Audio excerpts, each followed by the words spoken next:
সালা বাংলাদেশি বাঘ, এখন থেকে এই জমি আমাদের, এখানে আমরা ফসল করবো সালারা বাঘ। এখানে বেড়া দে, প্রতিদিন এসে ঘুরে ঘুরে যাই, আজকে দেখবো কি আটকায়। বাঘ এখান থেকে, বাঘ বাঘ। সালা আমাদের দেশের পেঁয়াজ তোরা আমদানি করবি না, নিজেরা উত্তোলন করবে, পাকিস্তান থেকে আমদানি করবি। সালা বাঘ এখান থেকে, গার মেরে দিব সালারা। এখন থেকে এই জমি আমাদের। দে বেড়া দে। সালা প্রতিদিন এসে বেড়া দিতে এসে দৌড়ানি খেয়ে যায়, আজকে বেড়া দিয়ে যাবো, পারলে আটকা আমাদেরকে। দাদা আপনারা আমাদের জমি দখল করতে চাচ্ছেন কেন? সালা দখল করবো না কি করবো রে? এ আমাদের কাছ থেকে পেঁয়াজ আমদানি না করে নিজেরা রোপণ করছো, পাকিস্তান থেকে আমদানি করিস। এ সালা বেড়া দিলাম, সালা পারলে কিছু করিনিস। আমরা 2 টাকার জন্য 10টা মার করি, তুই ব্রাহ্মণবাড়িয়ার জমি দখল করতে আসছিস? তুই দাঁড়া, এ কি কোথায় আছিস রে? চল বিলেন গেলে বেরিয়ে আয়, আয় তাড়াতাড়ি আয়।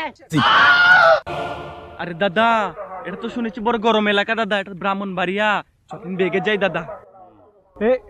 এটা ব্রাহ্মণবাড়িয়া? দাদা তুই আমাকে বলবি না ব্রাহ্মণবাড়িয়াটা? দাদা জানতে পারিনি তো দাদা, বড় গরম এলাকা দাদা, বেগে যাই।